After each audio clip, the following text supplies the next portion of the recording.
नमस्कार। आज हम कक्षा 12 की पुस्तक आरोह की कविता कैमरे में बंद अपाहिज की व्याख्या करेंगे, जिसके कवि रघुवीर सहाय जी हैं। आइए पहले रघुवीर सहाय जी का संक्षिप्त जीवन परिचय जान लेते हैं। रघुवीर सहाय जी का जन्म सन 1929 लखनऊ उत्तर प्रदेश में हुआ। इनकी प्रमुख रचनाएं हैं अज्ञे द्वारा संपादित दूसरा सप्तक, महत्वपूर्ण काव्य संकलन सीढ़ियों पर धूप में, आत्महत्या के विरोध, हंसो हंसो जल्दी हंसो आदि हैं। ये ऑल इंडिया रेडियो के हिंदी समाचार विभाग और हैदराबाद से निकलने वाली पत्रिका कल्पना और दैनिक नवभारत टाइम्स से भी संबद्ध रहे। इन्हें साहित्य अकादमी पुरस्कार से भी सम्मानित किया गया। सन 1990 में दिल्ली में इनका निधन हो गया। रघुवीर सहाय जी हिंदी कविता की संवेदनशील चेहरा माने जाते हैं।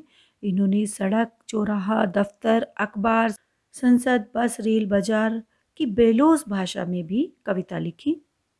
यहाँ प्रस्तुत कविता कैमरे में बंद अपाहिज उनके काव्य संग्रह जो लोग भूल गए हैं से ली गई है। इसमें उन्होंने शारीरिक चुनौती को झेलते व्यक्ति से टेलीविज़न कैमरे के सामने किस तरह से सवाल पूछे जाएंगे और कार्यक्रम को सफल बनाने के लिए उससे कैसी भंगिमा की अपेक्षा की जाएगी, इसका लगभग सपाट तरीके से वर्णन करते हुए एक तरह से पीड़ा के सादृश्य संचार माध्यम के संबंध को रेखांकित किया है। किसी की पीड़ा को बहुत बड़े दर्शक वर्ग तक पहुंचाने वाले व्यक्ति को उस पीड़ा के प्रति स्वयं संवेदनशील होने और दूसरों को संवेदनशील बनाने का दावेदार होना चाहिए। है कि ये जब पीड़ा को पर्दे पर उभारने का प्रयास करते हैं, तब कारोबारी दबाव के तहत इनका रवैया संवेदनहीन हो जाता है। सहाय जी की यह कविता टेलीविज़न स्टूडियो के भीतर की दुनिया को उभारती है, लेकिन साथ ही साथ यह आवश्यक है कि इसे सिर्फ टेलीविज़न माध्यम से जोड़कर ना देखा जाए। अपनी व्यंजना में यह कविता हर ऐसे व्यक्ति की ओर इशारा करती है जो दुख, दर्द, यातना, संवेदना, वेदना को बेचना चाहते हैं। इस कविता में शारीरिक चुनौती झेलते लोगों के प्रति संवेदनशील नजरिया अपनाने के लिए प्रेरित करने वाले पाठ के रूप में भी इसे देखा जा सकता है। कवि बताता है कि किस तरह करुणा जगाने के मकसद से शुरू हुआ कार्यक्रम क्रूर बन जाता है। आइए अब कविता पढ़ लेते हैं। हम दूरदर्शन पर बोलेंगे, हम समर्थ शक्तिवान, हम एक दुर्बल को लाएंगे एक बंद कमरे में, उससे पूछेंगे तो आप क्या अपाहिज हैं? तो आप क्यों अपाहिज हैं? आपका अपाहिजपन तो दुख देता होगा। देता है? कैमरा दिखाओ इसे बड़ा बड़ा। हाँ तो बताइए आपका दुख क्या है? जल्दी बताइए, वह दुख बताइए, बता नहीं पाएगा। इसमें कवि दूरदर्शन कर्मियों की संवेदनहीनता और क्रूरता पर व्यंग करते हुए कहता है कि वह मुनाफा कमाने के लिए कितना असंवेदनशील हो जाते हैं। वो अपने कार्यक्रम को आकर्षक और बिकाऊ बनाने के लिए मानवीय दुख दर्द को अमानवीय तरीके से अपने उन कार्यक्रमों में दिखाते हैं। यहाँ हम पत्रकारों के लिए प्रयोग किया गया है। समर्थ, शक्तिशाली, साधन संपन्न, शक्तिवान, ताकतवर, दुर्बल, कमजोर और अपाहिज जिसका कोई अंग बेकार हो अर्थात अपंग। दूरदर्शन के कार्यक्रम के संचालक स्वयं को समर्थ और शक्तिवान मानते हैं, वह दूसरों को कमजोर मानते हैं। वह दर्शकों से कहते हैं कि हम आपको दिखाएंगे एक कमरे में बंद व्यक्ति को जो कि कमजोर है, अपंग है, लाचार है, और हम उसका साक्षात्कार करेंगे कि हम उसे अपने स्टूडियो के बंद कमरे में बुलाएंगे और उससे कैमरे के सामने लाकर पूछेंगे कि क्या वह अपाहिज है? कवि कहते हैं कि इन्हें यह पता है, ये जानते हैं कि वह अपंग है, उन्हें नजर भी आ रहा है, लेकिन फिर भी उससे यह इस तरह का बेतुका प्रश्न पूछेंगे और वह इस प्रश्न का कोई उत्तर नहीं देगा कि मौन रहेगा, क्योंकि उसके पास इस बात का कोई उत्तर नहीं है। और वह इसका उत्तर दे इससे पहले ही वो उससे पूछेंगे, आप क्यों अपाहिज हुए? और यह उनका प्रश्न बहुत अटपटा बेतुका होगा। अपाहिज इस बात पर भी मौन रहेगा, क्योंकि उसके पास इसका कोई उत्तर नहीं होगा, क्योंकि कोई भी व्यक्ति अपनी इच्छा से तो अपाहिज होता नहीं है। और ये उससे इसी प्रकार के अटपटे बेतुके प्रश्न पूछते रहेंगे। कवि कहता है, क्या इन सबको ये नहीं पता कि अपंगता कभी किसी को सुख नहीं देती? और ये जानते हुए भी वो उससे अगला प्रश्न पूछेंगे, आपका अपाहिज होना आपको बहुत दुख देता होगा, कि आप इससे, अपनी अपंगता से बहुत दुखी होते होंगे। इस पर भी वह मौन रहेगा, कि वह व्यक्ति कोई उत्तर नहीं दे पाएगा, क्योंकि इन अटपटे बेतुके प्रश्नों से उसका दुख और अधिक बढ़ जाएगा। और जब उसका दुख बहुत बढ़ जाएगा तो उसके मन की पीड़ा, उसका जो दुख है वो उसके चेहरे पर नजर आने लगता है। और संचालक उसके चेहरे पर आए इस दुख को दर्शकों को दिखाने के लिए, कि उसकी पीड़ा को, उसके भावों को दिखाने के लिए कैमरामैन को कहता है, जरा बड़ा करके दिखाओ कि इनके चेहरे पर कैमरा लगाओ। और इस प्रश्न के साथ ही कैमरा अपाहिज के दुखी चेहरों को और अधिक बड़ा करके दिखाएगा, जिससे उस पीड़ित व्यक्ति की पीड़ा और दुख के भावों को देखकर दर्शक भी द्रवित हो जाए और उसका कार्यक्रम सफल हो जाए। और वो फिर उसे और उत्तेजित करके पूछेगा, हाँ तो बताइए, अब आप अपने दुख के बारे में बताइए, जल्दी कीजिए, समय बीता जा रहा है। और फिर व्यंग्यपूर्वक कहता है, ये नहीं बता पाएगा। वह उस व्यक्ति के दुख का सार्वजनिक प्रदर्शन करके लाभ कमाना चाहता है, मुनाफा कमाना चाहता है, अपने कार्यक्रम को सफल बनाना चाहता है। कवि दूरदर्शन के कार्यक्रम संचालकों की कार्यशैली पर गहरा व्यंग करता है, कि वे अपने कार्यक्रम को प्रभावी बनाने के चक्कर में अपाहिजों और दुर्बलों की भावनाओं के साथ खिलवाड़ करते हैं, उनसे बेतुके सवाल पूछते हैं और उनकी संवेदनाओं को कुचलते हैं। कविता की भाषा साहित्यिक खड़ी बोली है, भाषा सहज सरल है, नाटकीय शैली का प्रयोग किया गया है और ये व्यंग्य प्रधान है। कार्यक्रम का संचालक अपंग से पूछता है, सोचिए, बताइए, आपको अपाहिज होकर कैसा लगता है? कैसा यानी कैसा लगता है? हम खुद इशारे से बताएंगे कि क्या ऐसा। सोचिए, बताइए, थोड़ी कोशिश करिए, यह अवसर खो देंगे। यानी मतलब अवसर, मौका। कार्यक्रम का संचालक पूछता है कि आप सोचकर बताइए, आपको अपाहिज होने का कितना दुख है, कि आपको कैसा लगता है? वो कहते हैं, आप हमें सोचकर बताइए कि कैसा लगता है।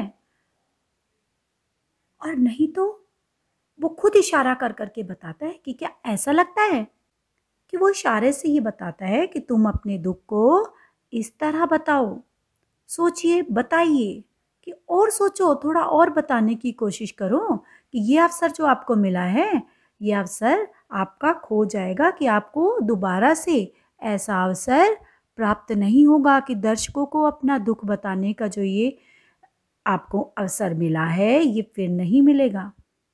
कि दर्शकों को आप ये बताओ कि आपको कितना दुख है, कितना बुरा लगता है आपको। कवि कहता है कि इस प्रकार का जो प्रश्न संचालक करता है, यह उसके घृणित रूप को प्रदर्शित करता है, क्योंकि किसी दुखी, अक्षम, शारीरिक रूप से लाचार मनुष्य से इस प्रकार के प्रश्न करना, कि उसे दुख भोग कर कैसा लगता है, यह तो अमानवीय कार्य है। जो दुखी है, पीड़ित है, उसे और अधिक पीड़ा देना, दुखी करना गलत है। वह पीड़ित इस दुख के कारण उसके प्रश्नों का उत्तर नहीं दे पाता। तब कार्यक्रम का संचालक उसे इशारा करते हुए कहता है कि तुम इस तरह से अपने दुखों को व्यक्त करो।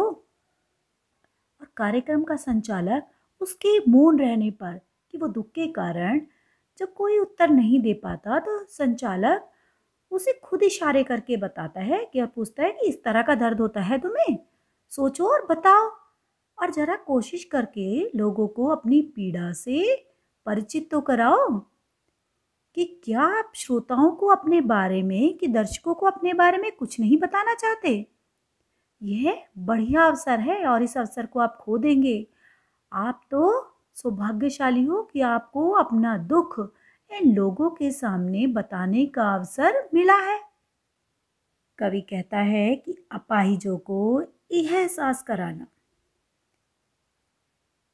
कि उसमें क्या कमी है, यह बहुत घृणित कर्म है।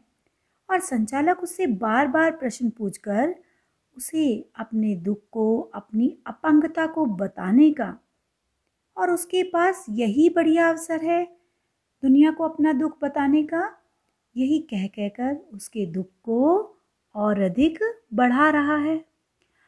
आप जानते हैं कि कार्यक्रम रोचक बनाने के वास्ते हम पूछ पूछ कर उसको रुला देंगे, इंतजार करते हैं आप भी उसके रो पड़ने का करते हैं। यह प्रश्न पूछा नहीं जाएगा। रोचक, दिलचस्प। अब संचालक को तो अपने कार्यक्रम को रोचक बनाना है, उपयोगी बनाना है, जिससे कि उसे लाभ हो सके, कि वो मुनाफा कमा सके। और इसके लिए आवश्यक है कि जो दुखी व्यक्ति है, जो अपंग व्यक्ति है, वह अपने दर्द को खोलकर बताए, कि अपने दर्द के बारे में दर्शकों को बताए।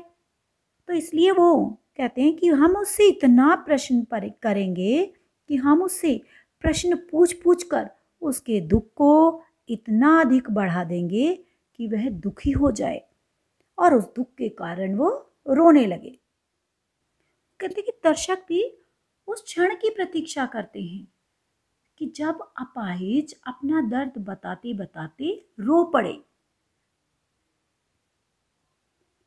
कवि संचालक के माध्यम से प्रश्न करता है कि क्या आप भी, अर्थात दर्शक भी, ऐसे ही कार्यक्रमों की प्रतीक्षा करते हैं? भाव यह है कि वो दूरदर्शन मीडिया के कार्यशैली पर व्यंग करते हैं कि वो अपाहिजों और दुखियों की दुर्दशा को दिखाकर पैसा कमाते हैं।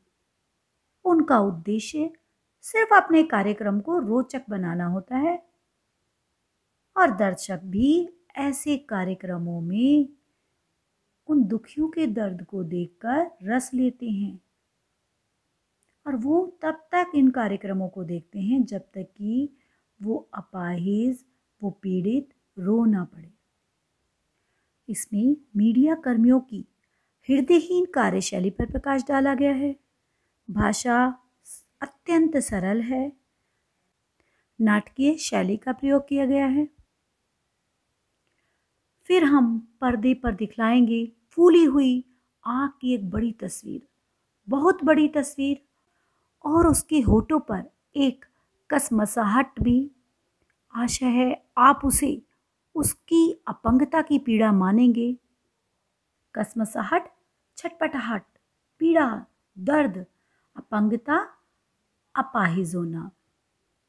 कार्यक्रम का संचालक अपंग से प्रश्न करने के बाद दूरदर्शन पर अपाहिज की सूजी हुई आंख दिखाते हैं कि वो उस आंख को दिखाकर दर्शकों को ये बताना चाहते हैं कि वो ये समझें कि जो उसके होठों पर एक पीड़ा है, जो छटपटाहट है, जो दर्द है, वो उसकी अपंगता के कारण है।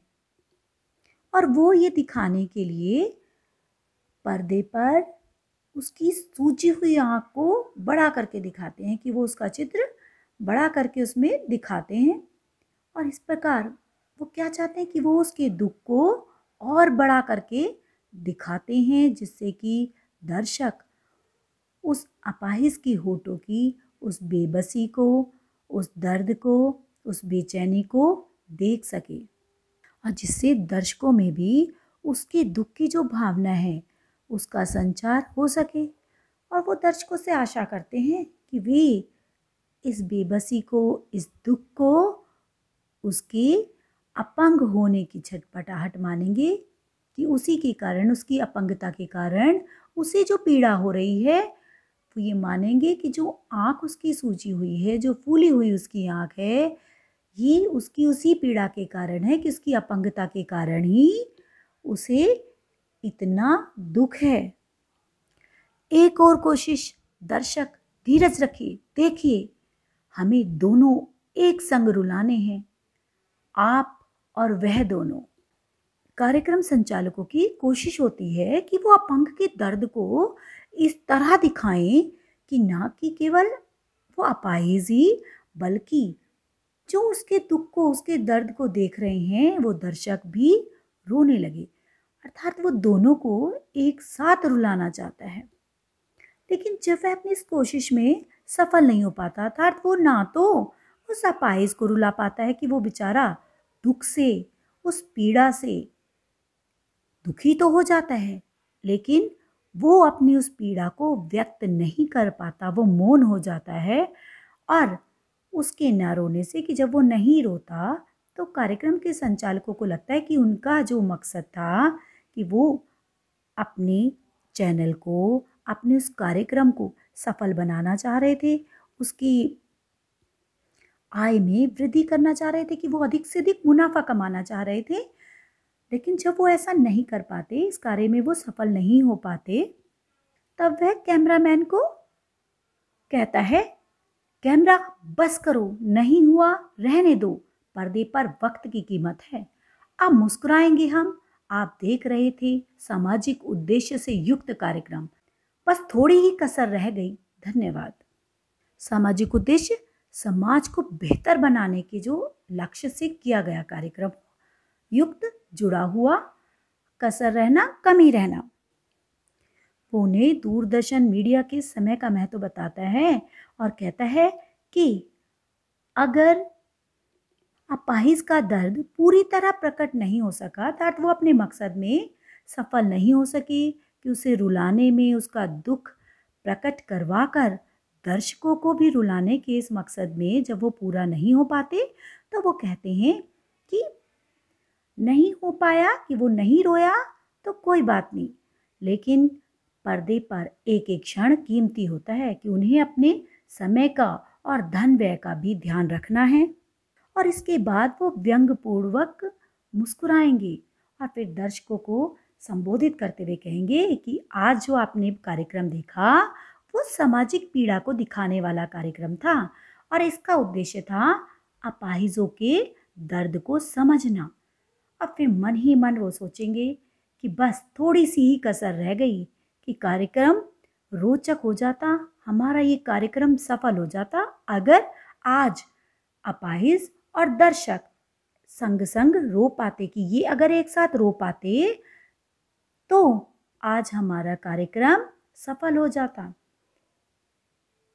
अंत में कार्यक्रम संचालक दर्शकों का धन्यवाद करता है और यह धन्यवाद मानो उनकी हृदयहीनता पर व्यंग है। वह अपाहिजों के दुख दर्द से द्रवित होने की बजाय मुस्कुराता है। एक कार्यक्रम कुछ सीमा तक तो सफल रहा कि अगर वो रो देते तो कार्यक्रम और अधिक सफल हो जाता और उन्हें और अधिक मुनाफा हो जाता। कविता में साहित्यिक खड़ी बोली का प्रयोग है। पर्दे पर में पा वर्ण की आवृत्ति होने से अनुप्रास अलंकार है। कविता की शैली नाटकीय है। इसमें मीडिया कर्मियों की हृदयहीन कार्यशैली पर प्रकाश डाला गया है। भाषा अत्यंत सरल है। आशा है आपको यह कविता स्पष्ट हो गई होगी। धन्यवाद।